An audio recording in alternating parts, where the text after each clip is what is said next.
Essa semana, que responsabilidade diante de mim mesmo, de falar sobre esse livro. Semana passada eu adorei fazer o vídeo sobre A Morte do Ivan Ilitch, o livro do Tolstói. Então, se você não assistiu, eu te aconselho, porque foi muito importante para mim. Acho que me ouvir falando essas palavras e refletir junto com vocês o que significa uma vida não vivida, né? Porque eu acho que muitas das vezes a gente passa uma vida inteira vivendo uma vida que não é nossa. Então, se você não assistiu, assiste. Mas essa semana eu me sinto muito responsável, assim, de falar desse livro, que é A Hora da Estrela.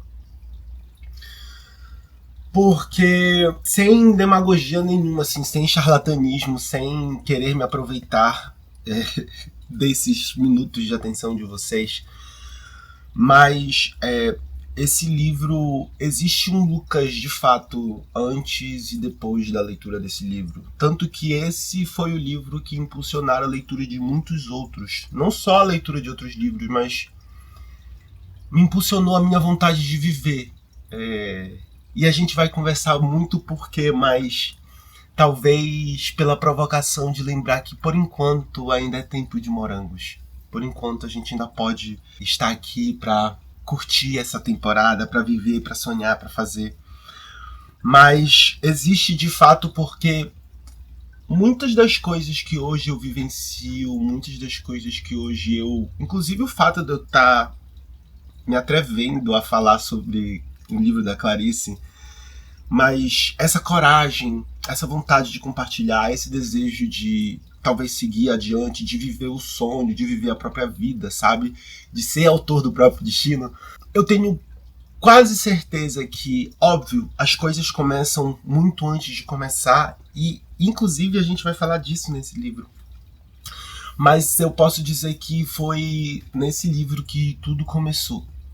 Que tudo começou porque, pegando aqui já para ler aqui para vocês, ela fala que tudo no mundo começou com um sim. Uma molécula disse sim a outra molécula e nasceu a vida. E eu digo que esse livro foi o primeiro sim que eu dei para a vida, através dos nãos que a personagem aqui enfrentou. Eu pude me ver e me dar sim, e gritar o grito que ela não deu. Então, eu queria muito poder, de alguma forma, em forma de gratidão mesmo, sabe?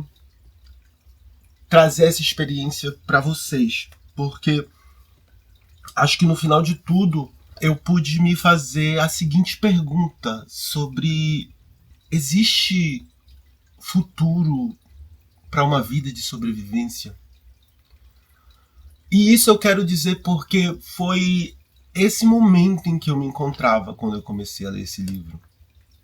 Eu não tinha noção de que eu estava vivendo, de que eu estava... eu não tinha, honestamente, inclusive papo de terapia, eu nunca consegui, há alguns anos atrás, eu tinha muita dificuldade em olhar para frente no sentido de daqui a 5 anos, o que eu quero fazer, onde eu quero estar, o que eu vou fazer. Daqui a 10 anos, onde eu quero estar, o que eu vou fazer, sabe? Objetivo, sabe? Meta, futuro, desejo, sonho, já onde, né? Eu nunca consegui fazer isso porque eu nunca tive essa percepção de que houvesse um futuro, sabe? Pra mim. E é muito doido a gente falar isso porque a gente não sabe a forma como cada um precisa sobreviver. E esse personagem da Macabeia, eu acho que ele vai conversar com todos nós porque ele é um personagem muito brasileiro. Ele vai partir desse lugar que muitos de nós partimos, que é a falta de possibilidade, a falta de oportunidade. Uma vida que desde o berço já foi condenada a não existir. Então, ela vai representar essa forma de sobrevivência. Mas naquele momento, quando eu li, eu percebi, apesar dos privilégios, apesar dos pesares, apesar de não ser uma macabeia, mas eu pude de alguma forma me perceber em alguém. Esse livro ele me fez questionar, e não sei se é uma busca de vocês, mas hoje se tornou uma busca muito constante na minha vida em questionar o que eu tô vivendo, sabe? Inclusive é um assunto muito comum nesse vlog, nesse canal. Então se você não assistiu, tem vários outros vídeos, eu vou deixar uns aqui pra vocês. Mas o quanto eu tive medo, é difícil até falar no passado, porque é algo muito recente, mas o quanto eu sempre tive medo de ser eu. De falar, de expressar, de dar minha opinião, de me posicionar. E, de alguma forma, a minha sobrevivência, ela sempre esteve muito relacionado ao medo de... A gente vai dar uma viajada agora. Mas sempre é uma espécie de ameaça de vida, sabe? São histórias que talvez precisem de muito mais tempo para serem contadas, mas eu cresci num ambiente muito hostil. Meu pai sempre foi extremamente violento. Minha mãe, cresci sem a minha mãe, porque minha mãe mora aqui nos Estados Unidos, na época eu morava no Brasil. E eu sempre me vi muito fora daquilo ali, assim. Sempre me vi muito fora daquilo ali, porque tudo que eu fazia, de alguma forma, me dava algum medo, porque eu tinha medo de apanhar, eu tinha medo de precisar, eu tinha medo de parecer alguma coisa que eu não pudesse ser. Então, acho que a minha personalidade, de alguma forma, ela cresceu sendo moldada por essas circunstâncias. Eu, por exemplo, sou um homem gay. Não, mentira! Eu sou um homem gay. E eu sempre soube que eu era gay. E por ter crescido, e aí talvez agora faça mais sentido para vocês, e por ter crescido num ambiente extremamente homofóbico, extremamente machista, eu cresci com aquele medo pela própria vida, sabe? Enfim, né? Não vou falar aqui, senão o YouTube derruba o vídeo. Tanto que esse é um dos motivos que eu vim morar pra cá, né? Mas eu sempre passei por essa merda dessa sobrevivência, mas eu sempre vivi a sobrevivência dessa forma, assim. Temendo pela minha vida, por medo de ser quem eu era, desrespeitar ou desagradar aquelas pessoas que então eram responsáveis por mim, né? Que cuidavam de mim. Então, a minha sobrevivência, ela sempre teve muito relacionada, então, a essa necessidade de pertencer para poder ser cuidado, né? Pelo ambiente, pelas pessoas, pelas minhas tias, pelos meus tios, pela minha avó. De alguma forma, eu acredito que muito do que as minhas respostas para a vida, muitas delas elas estão relacionadas mais a uma parte instintiva de proteção do que, de fato, uma consciência de uma necessidade, de uma vontade, de uma liberdade. E aí, por que eu tô falando tudo isso? Óbvio, contando uma fofoquinha aqui para vocês. Uma fofoca, minha vida.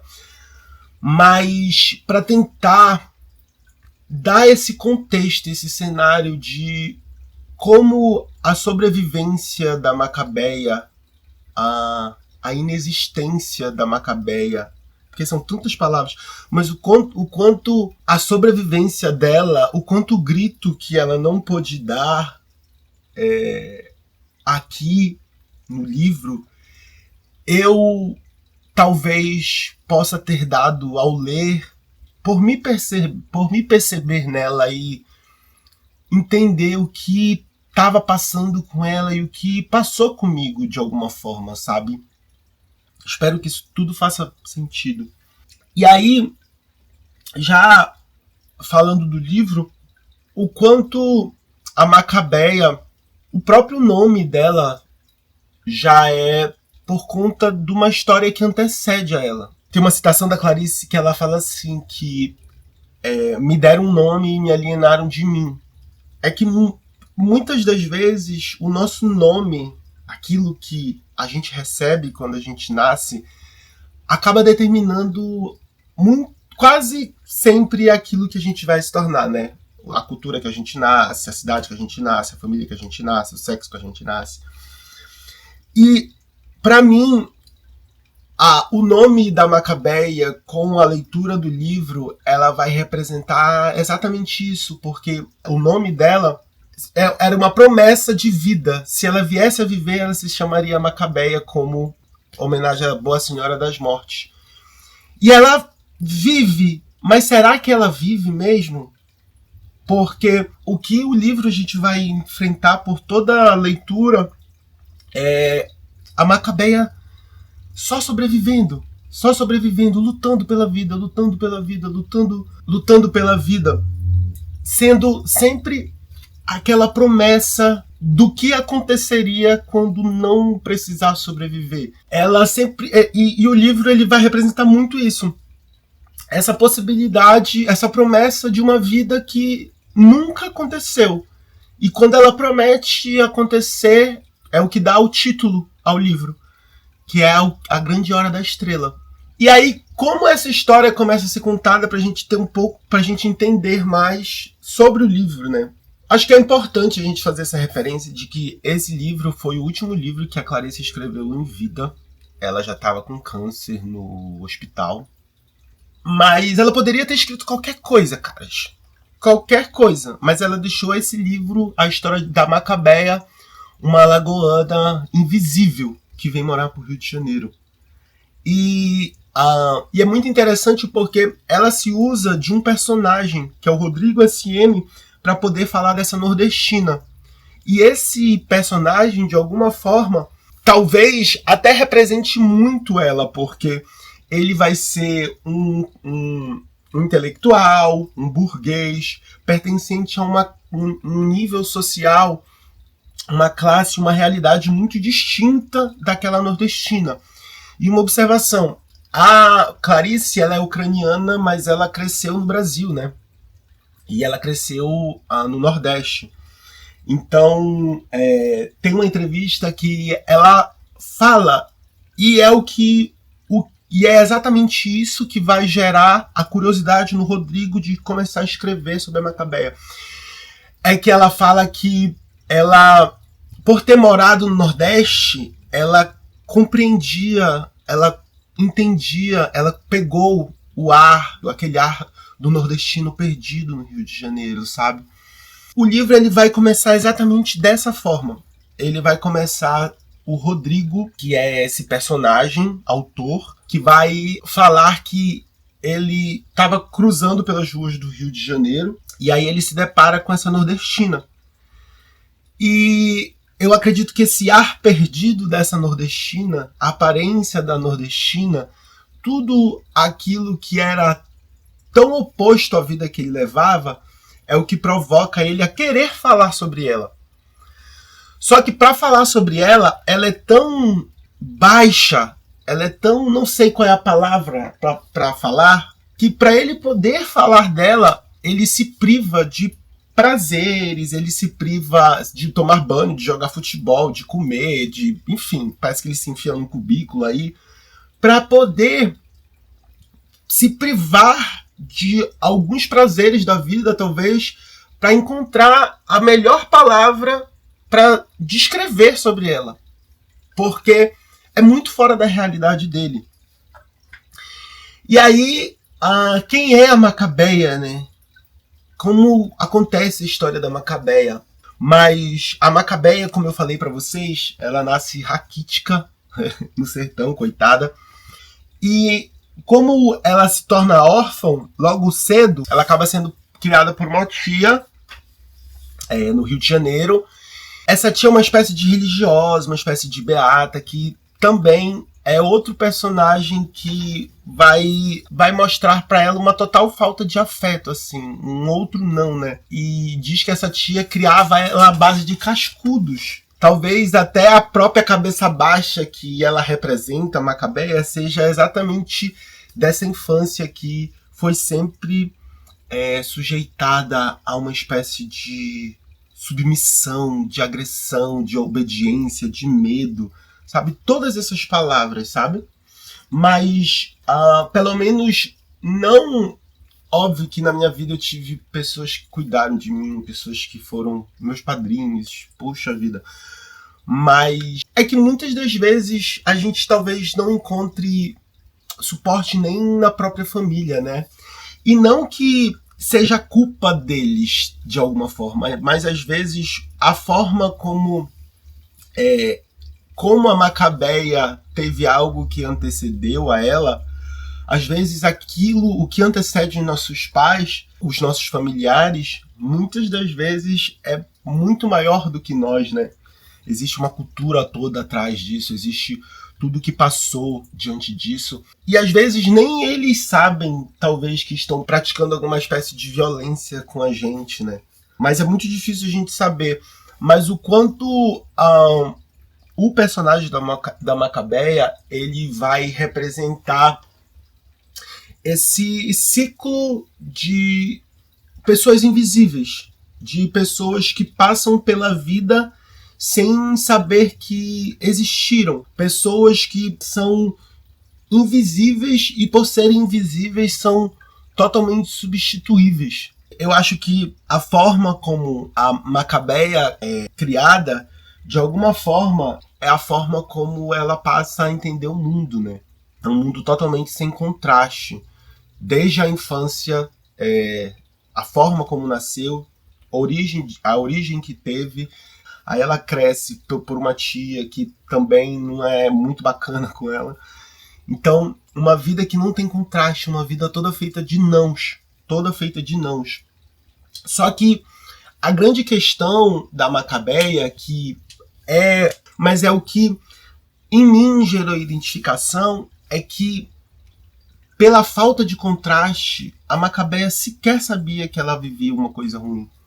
Sabe? Pela falta de alguém que lhe desse, por exemplo, a tia era a única familiar dela, mas por falta de alguém que lhe desse carinho, ela cresceu não sabendo o que é o amor, o que é o carinho. É por isso que mais lá na frente, quando ela vai conhecer o Olímpico e ele trata ela mal, mas ele chama ela de senhorinha, aquilo faz dela um alguém, porque aquilo é o mais próximo, talvez, de alguma gentileza que ela teve na vida. Então, o quanto, mais uma vez falando, tudo isso que nos passa até o dia de hoje vem de muito antes, né? Vem da nossa criação, vem da forma como a gente passa pelas experiências, vem daquilo que a gente conhece sobre o mundo, né? Mas vem de muitas coisas antes. E aí, por ter sido criada assim, inclusive, que é um dos meus trechos favoritos, apesar de não saber de qual, mas que ela não se questionava porque as coisas são assim, porque são assim, né? Então sempre foi dessa forma para ela. Então, por ser assim, ela não sabia que poderia ser de outra forma. E aí eu acho que, para mim, esse foi o despertar. Não consigo falar de outra forma. E que faz conexão ao início, né? Que tudo na vida começou com um sim. Porque muitas das vezes, por a gente estar sempre focado nesse não aqui, a gente se esquece que pode ter um sim, sabe? A gente esquece nas bifurcações da vida, a gente esquece das possibilidades, sabe? Por muitas das vezes a gente precisar sobreviver, seja por uma questão financeira, seja por uma questão de gênero, seja por uma questão cultural, mas por muitas vezes, por a gente precisar sobreviver, a gente não se dá sim, a gente está o tempo todo se dizendo não, porque o sim, para nós que apenas sobrevivemos, representa o risco. E como bicho que somos, vivendo para sobrevivência, o nosso instinto não nos permite que a gente tenha essa capacidade de ter a liberdade em escolher uma outra coisa, sabe? Então, eu acho que eu nunca fui muito de sonhar, quer dizer, eu não era muito de sonhar, eu não era muito de tentar entender as coisas que eu vivia, sabe? E quando eu falo que esse livro foi um divisor mesmo de água na minha vida, foi porque eu, de alguma forma, percebi que esse livro, ele me trouxe para uma realidade que eu não sabia que eu podia viver. Esse livro, ele me trouxe a possibilidade de questionar se eu posso me dizer sim. E o que dizer sim vai significar na minha vida. O sim da Macabeia, aqui, eu quero falar do livro, mas acontece talvez no final em que ela se dá, pela primeira vez ela tem esperança de um futuro. Pela primeira vez alguém dá um futuro para ela, né, que vai ser uma cartomante. Mas foi tarde demais, porque quando ela se vê pela primeira vez tendo um futuro, o futuro é tomado das mãos dela, né? Então, a história vai contar, voltando para a história vai contar que ela tinha 19 anos. Então, quando a tia morre, a tia, na verdade, acho que pagou um curso para ela, e ela era datilógrafa, só que ela era toda errada. Ela fazia tudo errado. Ela era burra mesmo. E o personagem, o próprio Rodrigo, ele nos dá essa dimensão dessa pessoa que é muito comum e que está dentro de nós também. Eu me identifico com ela, como eu já falei, mas que a gente vê pela rua todo dia, sabe? Pessoas ingênuas, pessoas maltratadas pela vida, pessoas que, como a Macabeia, tem um trecho que fala que ela sorria na rua para os outros, mas ninguém via ela, porque ela era invisível, ninguém sorria de volta, mas ela continuava a sorrir. Pessoas que são invisíveis, e por serem invisíveis, acaba que as pessoas ao redor se aproveitam disso, passam por cima. Não que se aproveitam, mas como essa pessoa nem existe, né?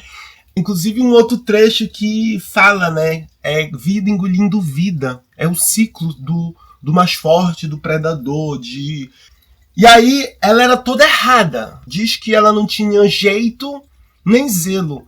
Ela não tinha jeito porque ela era datilógrafa, era a única coisa que ela sabia fazer. Na verdade, ela dizia que ela era datilógrafa, virgem e gostava de Coca-Cola. Então, uma total falta de um eu que se conhece de alguma forma, sabe? Só que ela é tão sem jeito que aquilo que nem naquilo que ela se identifica ela é boa, porque ela suja todos os papéis enquanto ela come, os papéis engordurados, e ela não tem zelo porque as pessoas, as meninas que moram junto com ela num quarto, que também o texto fala que são outras Marias, mas as pessoas que moram com ela dentro do quarto sentem um cheiro morrinhento dela, né? Ela não toma banho, então sequer tem consciência das necessidades básicas, sabe? Porque o que talvez eu possa estar muito trazendo para esse lado, a Macabeia, a história que a Clarice traz, não é à toa que é o último livro dela, ela é uma grande crítica, sabe? No sentido de que, olha, eu tô indo embora, mas essa aqui é a realidade de vocês. É isso que vocês estão vivendo. É isso que vocês estão fazendo com as pessoas. Vocês estão dando possibilidades para uns, mas outros aqui nem sabem que estão morrendo, que já estão mortos desde cedo, sabe? Enquanto a Clarice está nos dando tchau, ela nos deixa uma grande pergunta. Pelo menos ela me deixa essa pergunta. Existe futuro para uma vida que só sobrevive? A história da Macabeia, ela vai representar esse grande grito de sobrevivência. Por a gente viver no mundo que a gente vive hoje, acho que não é surpresa falar que as pessoas não se importam, né? Não se importam.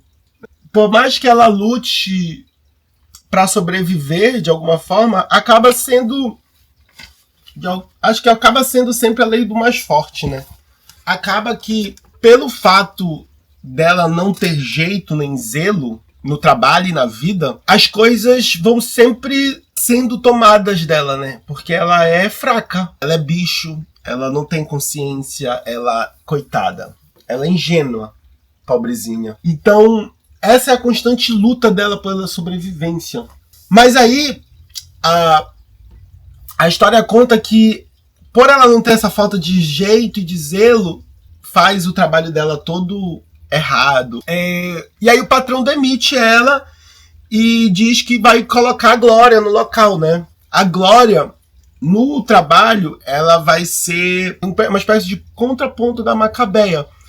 De alguma forma, como o próprio nome da Macabeia diz muito a respeito dela, a Glória também vai representar esse contexto na história.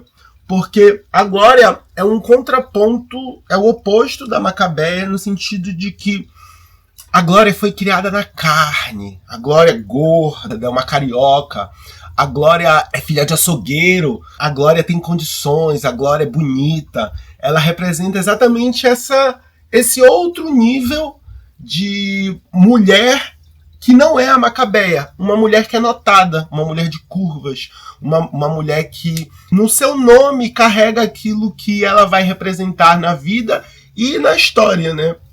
Essa Glória, ela é uma espécie de amiga se torna uma espécie de amiga da Macabeia, mas que, na verdade, como qualquer outra pessoa, também não está se importando muito com ela, né? Não está se importando nem o chefe do trabalho se importa, nem a colega do trabalho se importa, porque é isso. No fundo, cada um está pensando em si. Essa Glória ela é importante porque a Macabeia ela vai conhecer um homem chamado Olímpico. E o Olímpico também, no nome dele, carrega acho que essa representatividade de essa vontade de ascender, né? Vontade de crescer, vontade de... Ele fala que um dia ele vai ser deputado. E aí a Macabeia pergunta, mas o que faz um deputado? Aí ele fala... Sei lá, ele não sabe. Mas ele quer ser um deputado. O nome dele é Olímpico de Jesus, mas ele fala que é Olímpico de Moreira Salles. É um outro nordestino também que vem, né, para o Rio de Janeiro, e aí ele se encontra com ela no livro. Fala que pareciam dois bichos que se reconhecem pelo cheiro. Se encontram debaixo da chuva e se reconhecem pelo cheiro. E ela viu nele, ela o reconheceu, uma espécie de destino. Porque o que acontece? Por ela nunca ter tido uma espécie de amor, e como eu estava falando, como a vida dela sempre foi a sobrevivência, e a sobrevivência é o instinto, o corpo dela respondia quando ela via homem, mas, por exemplo, quando ela começou a ter contato com o Olímpico, tem inclusive um trecho que a Clarice fala que o bico do peito dela respondia. Então, por instinto, não por amor, ela acabou se aproximando do Olímpico e achando que ele pudesse ser o destino dela. Só que esse Olímpico, como eu disse, acho que ele representa o típico machinho brasileiro, assim, machista, homofóbico, com uma ambição, uma espécie de uma vontade de uma ascensão sem ética, sabe? E aí, o que tem a ver ele com a Glória? Porque antes, ele com a Macabeia representava essa possibilidade para ela de algo que ela nunca tinha vivido. Uma espécie de desejo. Porque o Olímpico, na verdade, é a primeira vez que ela sente desejo, né? Um desejo que é instintivo do corpo. E quando ela o perde, ela sente uma dor que ela nunca tinha sentido. Tanto que a Clarice fala que ela estava desesperada e não sabia. porque a vida dela sempre tinha sido esse grande não. O Olímpico, ele vai acabar conhecendo a Glória, e a Glória, ela é essa possibilidade de ascensão dele, né? Inclusive um trecho fala que ela era carioca, então era uma possibilidade dele fazer parte desse clã dos sulistas. E ela, por ela ser filha de açougueiro, ela tinha uma condição muito melhor do que a Macabeia. Ela poderia providenciar uma vida para ele que com a Macabeia ele nunca teria. Tanto que, só para dar um exemplo do quão distante eles eram, que uma vez a Macabeia vai, acho que é no almoço de domingo da família, enfim, e ela vê aquela quantidade de comida, ela que era raquítica, coitada. Ela que quando tomava café, botava muito açúcar, que é para aproveitar a possibilidade de ter açúcar, sabe? Quando ela vai para esse almoço, ela vê tanta comida, que ela entende que existe esse tipo de pessoa, que é a Glória. Então ela mesmo se vê numa posição diferente da Glória. E o Olímpico também enxerga isso. Continuando nessa história do almoço, ela tá tão impressionada com tudo aquilo que a Glória representa, que a história fala que ela come tanto, que ela vomita. E ela tenta segurar ao máximo o vômito, que é para não desperdiçar. Então, olha o contexto da Macabeia.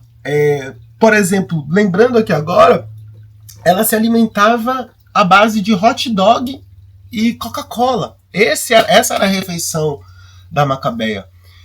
E o Olímpico, ele vê isso. Como ele é esse cara ambicioso, ele vê agora, então, essa possibilidade de ascender, de ir pro Olimpo, né? De crescer. E aí é quando ele, então, deixa a Macabeia. E aí a Maca, coitada, a Clarice fala que ela estava desesperada, mas ela não sabia ela não sabia que era desespero, porque aquela sempre foi o status da vida dela, a condição da vida dela. Ela sempre se sujeitou àquilo. Mas ela sentia uma dor, né? E não é à toa que ela toma aspirina. E a Glória no trabalho pergunta para ela o que dói? Por que tanta aspirina? Aí ela fala porque dói. Mas dói aonde? Dói tudo. Ela não sabe onde dói. A vida dela dói, coitada. Oh, Macabeia, pobrezinha, minha filha. E aí, o grande giro da história, né? Isso aqui resumindo o máximo, né? Óbvio.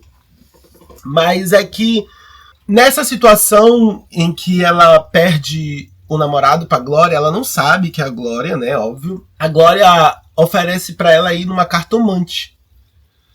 E ela vai nessa cartomante com o dinheiro que a Glória empresta. E fala que ela se sentiu tão ousada nesse dia, que ela usou até pegar um táxi.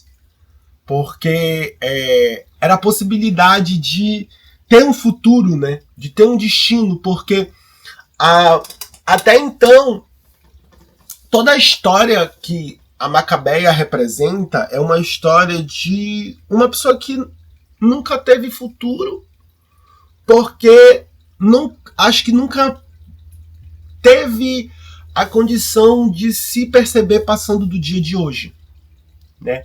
Acho que a Macabeia nunca se percebeu passando pro amanhã.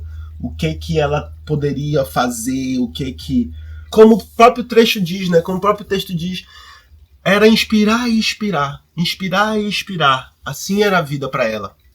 E aí ela vai nessa cartomante. E porque a Clarice é muito doida, né? A Clarice é muito doida. A história da Macabeia, na verdade, esse final da Macabeia, na verdade, foi a Clarice mesmo. Ela foi numa cartomante. E a cartomante disse coisas maravilhosas para ela. E aí ela se imaginou se não seria muito engraçado se, após ela sair dessa cartomante, se ela morresse. E é o que vai acontecer com a Macabeia. Só que essa cartomante, ela vai representar algo muito maior pelo menos para mim, né, mas na vida da Macabeia. Mas a cartomante, pela primeira vez, vai ser alguém que vai dar um futuro para ela. Vai ser alguém que vai acolher ela. Quando a Macabeia chega,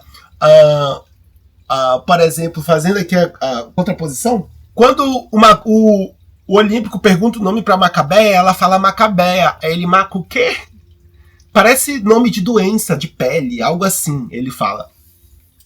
E aí quando ela chega... Então quando ela chega com a cartomante, e ela fala, qual é o seu nome? Ela, Macabeia. Oh, que nome lindo, minha filha. Ela jura? E o texto fala que ela recebe um tratamento que ela nunca recebeu. Quando, na verdade, aquela cartomante era uma aproveitadora, né? Estava se valendo do desespero da Macabeia para poder ganhar dinheiro. Ela não é alguém que, de fato, está preocupado com o futuro da Macabeia. Mas ela é uma mão, essa cartomante, ela vai ser uma mão, como uma mão que, pela primeira vez, vai dar um futuro para ela, vai abrir uma porta para ela. Então, essa cartomante vai representar, não só na leitura das cartas, mas essa cartomante vai representar essa possibilidade de um futuro de quem nunca teve. Porque a vida toda, a Macabeia sempre enfrentou os nãos. Mas ali com a Madama Carlota, o abrir de cartas é um abrir de futuro que a Macabeia nunca teve. E aí é exatamente a grande ironia, assim. A grande ironia, porque naquele momento, pela primeira vez, quando a Madame Carlota está lendo o futuro dela, pela primeira vez ela está tendo um futuro. Pela primeira vez ela está tendo esperança. Pela primeira vez ela está podendo desejar. E é o desejar que nos move para frente, que nos faz sonhar, sabe? Porque ali ela vai chegar desesperada, porque já fui em cartomante, já fui em tudo, minha gente. Mas acho que ninguém vai, quem não é praticante, quem não é, sei lá. Mas muito da busca que a pessoa faz é por desespero mesmo. E ela não sabia que estava desesperada, ela queria algo que tirasse ela daquela aflição, que não tinha nome. Porque a grande questão da Macabeia é que ela não tinha um nome para as coisas. Ela não sabia o que eram as coisas, ela não tinha consciência, né? Quando pergunto para ela, Macabeia, você é feliz? Ela vira, felicidade serve para quê mesmo? Ela quer sair daquele desespero. E é a Madama Carlota que, ao abrir as cartas, vai dar um futuro para ela. Vai dizer para ela, olha, eu tô vendo aqui, minha filha, tudo vai mudar na sua vida. Tudo vai mudar. Ninguém nunca tinha falado para ela, ninguém tinha olhado para ela, ninguém tinha sido carinhoso com ela. Minha filha, tudo vai mudar. Quando você sair daqui, você vai ser outra.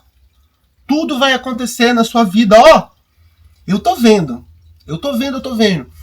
Vai entrar muito dinheiro pelas portas da sua casa. E eu tô vendo também, sabe o quê? Um gringo louro, de cabelo, de olhos azuis. Não, castanhos. Não, preto. Ou seja, qualquer um. E esse homem vai casar com você. Ele vai te dar a felicidade. Vocês vão ser ricas. Você vai ser rica. Porque todo gringo é rico. Você vai usar casaco de pele. Mas ela fala, mas aqui é quente. Não, em Paris. Então, tudo isso para alguém que nunca teve desejo, para alguém que nunca existiu, para alguém que nunca teve a possibilidade de pensar no amanhã, aquilo é uma explosão, literalmente. É uma porta que se abre por alguém que... É uma porta que se abre por alguém e que ela nem sabia que existia. Que é a porta do desejo. É a porta do sonho. É a porta do futuro. A Madama Carlota, ela vai dar para quem nunca teve. Ela vai representar, então, essa possibilidade de futuro. E o futuro, ele... Como falar isso? Mas o futuro, quando bem desejado,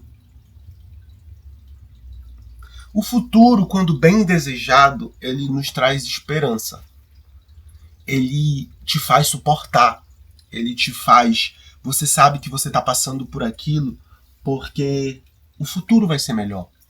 E não é viver no futuro, mas é entender o presente e dar valor no presente, para que nesse presente você possa entrar por essa porta que te leva para esse lugar que é o local da possibilidade, é o local do desejo, o local do saber esperar, do local do saber suportar, do local de entender as coisas pelas quais vale a pena a gente viver e a gente sofrer.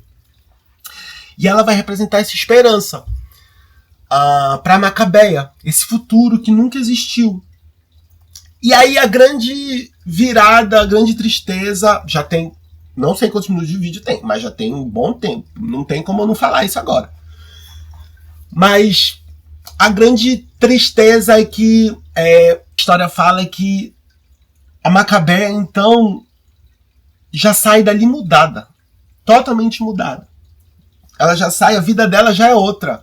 Ela já não é mais a mesma. Ela já sai porque alguém teve a coragem de dar um futuro para ela, porque alguém teve a compaixão, ou mesmo tenha se aproveitado dela, mas pelo fato de alguém ter dado um futuro para ela, de ter olhado para ela, de ter escutado ela, porque uma outra observação que eu esqueci de falar é que enquanto a Madama Carlota falava para ela, falou: oh, minha filha, eu vejo aqui que você sofreu muito, eu vejo que, coitada, e etc, etc. Aquele momento, ela percebe que alguém reconhece ela e a dor dela, né? Fala assim, então quer dizer que eu realmente passei por isso, então quer dizer que eu realmente sofri, mas agora eu tenho um futuro. Eu cheguei até aqui, tudo que eu passei, eu cheguei até aqui, mas agora eu tenho um futuro, porque ela leu aqui. Até então tudo que eu vivia não tinha justificativa, até então tudo que eu vivia não tinha significado, mas por conta dessa pessoa, talvez, e aqui a gente pode falar várias coisas sobre isso, né? Mas por conta dessa pessoa que me fez acreditar de alguma forma, agora eu saio daqui mudada. E é assim que ela sai. Um trecho que eu nunca esqueci, uma palavra que ela fala, que a Macabeia sai grávida de futuro, gestando, aqui ó, carregando a certeza de que vai acontecer o meu filho, de que o meu filho vai nascer. E por ser assim, ela tá tão abobalhada, tão feliz, tão viva, pela primeira vez, porque pela primeira vez ela tá viva, pela primeira vez ela tá pensando no amanhã, pela primeira vez ela decide talvez se enfeitar, pela primeira vez existe uma vida além da datilografia, além dos nãos que ela viveu, existe um grande sim esperando por ela, porque acabaram de dizer para ela o contrário do que ela sempre ouviu, né? Existe um sim. E aí isso faz dela uma nova pessoa. Só que ela sai tão feliz, tão abobalhada, que ela vai atravessar a rua e aí o gringo passa por cima dela. O gringo, no caso, é uma Mercedes amarela. Gringo, né? Louro, amarelo. É uma Mercedes amarela que bate nela e ali ela fica estirada no chão. E ali acontece a grande hora da estrela. Porque é a hora em que ela, pela primeira vez, é o centro das atenções. Ela, quando o sangue escorre pela boca dela, sai algo lindo, que é a estrela de 1000 pontas. É o que ela vai parir ali, que é a atenção de todo mundo. É o olhar que as pessoas vão dar para ela. Ninguém consegue desviar, né, do sangue escorrendo. Saber quem é essa mulher que morreu, de onde ela estava vindo, não porque querem cuidar, não, por pura curiosidade mesmo, só para saber. Ela que nunca ninguém havia percebido, né? Ali, ela, pela primeira vez, ela era a estrela, né?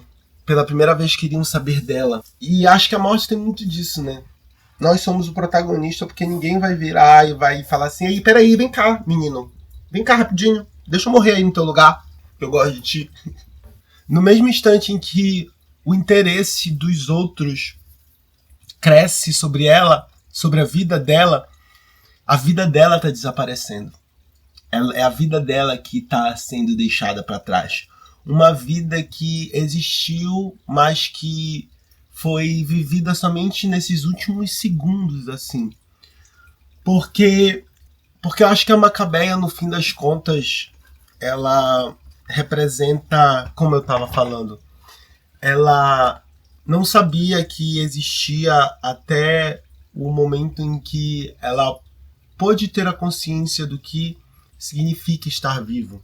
Porque eu acho que, no fundo, a história da Macabeia representa essa vida que foi um quase vida, né? Até eu ler o livro, acho que foi assim que eu me senti, uma quase vida.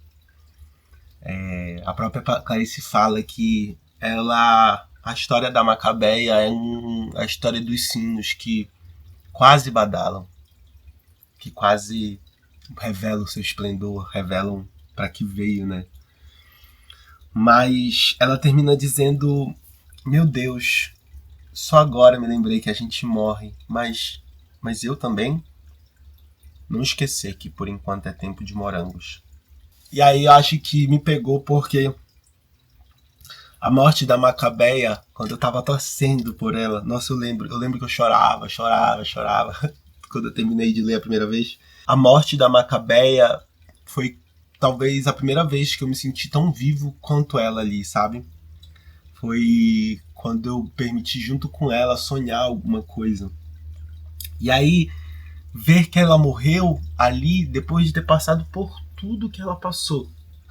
Ter sofrido, ter menino feito farofa do pão que o diabo amassou. Mas depois que ela passou tudo isso e que ela ia começar a viver, ela morre. E aí a história termina assim, para lembrar que a gente também morre. E é por isso que por enquanto é tempo de morangos. Por enquanto é tempo de morangos. Por enquanto ainda há tempo para desejar. Por enquanto ainda dá tempo de viver. Porque quem tem consciência do próprio desejo tem consciência da própria vida que leva e da vida que quer levar. Que a Macabeia represente esse desejo de vida que talvez a gente precise dar por ela e por tantas pessoas que passam pela nossa vida e que habitam dentro de nós e que não podem ter a chance de viver. Porque ela nunca acreditou que ela existia, ela nunca soube que ela existia. Ela sabia que ela vivia, que ela sobrevivia, como inspirar, como expirar. Ela estava ali, de alguma forma, respondendo ao ambiente, sabe? Como um bicho mesmo, como o instinto, em que ela somente respondia com o corpo e fazia de tudo para que ela pudesse sobreviver.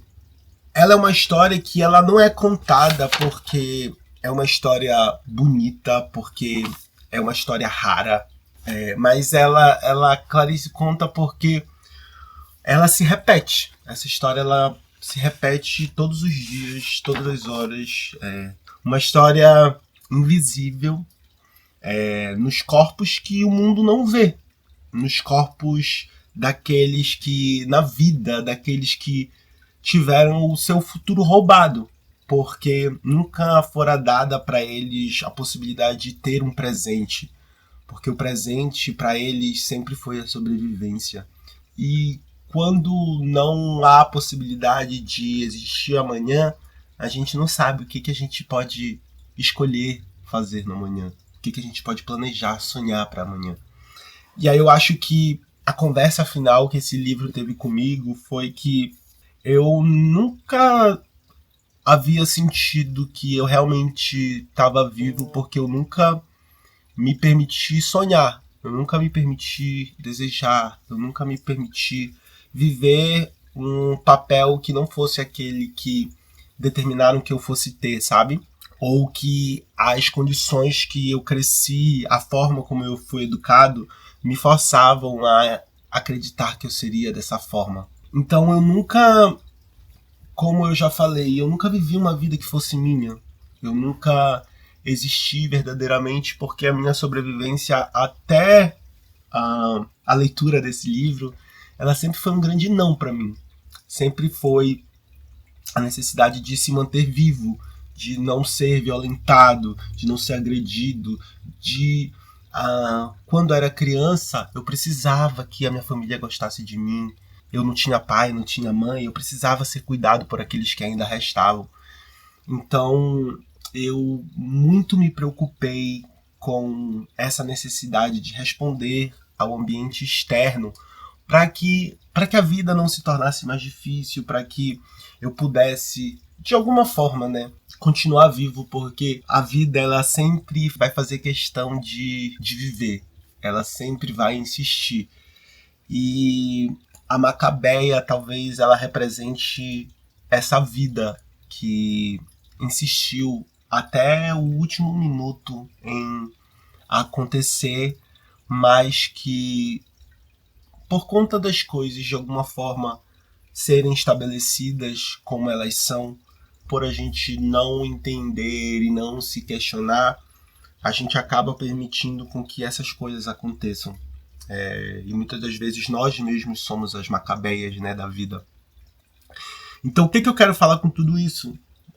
É que se você talvez olha para você mesmo e fala assim, caraca, será que eu tô vivo? Tipo, qual é o significado de tudo isso? Consulte o seu desejo, consulte os seus sonhos, consulte suas ambições, consulte aquilo que te faz levantar da cama, te faz mover, te faz sonhar, te faz pela primeira vez querer dizer sim, sabe? Dizer sim, porque tudo começou com sim. Tudo começou com a vontade de se juntar. Tudo começou com a vontade de satisfazer. Tudo começou com a vontade de descobrir, de mover, de ir adiante. Então, descubra o que é esse sim na sua vida. Esse sim que você nunca se deu porque você acreditou que tudo sempre fosse não. Não, a vida não é não. As coisas não são não. E por não ser, é que hoje eu gravo aqui como exemplo esse vídeo para vocês. Porque esse é um sim que eu dou. Um sim de me pôr num local que eu acho, que eu acredito que eu posso estar. Um sim de sonhar com coisas que até 2 anos atrás, até ler esse livro, eu nunca achei que eu pudesse sonhar. Porque acho que nunca ninguém me disse que era possível acreditar nisso. E a morte da Macabeia foi a minha morte também. Eu ali, essa pessoa que não tinha sonhos, essa pessoa que acreditava sempre no não, foi de alguma forma velado junto com a Macabeia, porque não, eu não tenho uma cartomante, eu não tenho algo que preveja o meu futuro, mas eu decido desejar, eu decido acreditar, eu decido sonhar.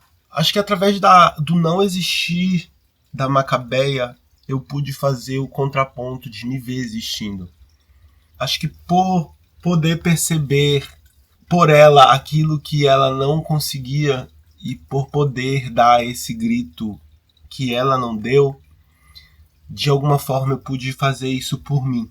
Porque a Macabeia na minha vida foi a falta de contraste, a Macabeia foi o amargo com medo de sonhar. Mas quem tem medo de sonhar tem medo de viver, né? Vive para sobreviver. E a merda da sobrevivência nunca mais. Nunca mais. Diga sim pra vida, diga sim para esse início de ano que começa agora, diga sim pros seus sonhos, diga sim pro seu desejo, mas diga sim. Diga sim para esse canal também.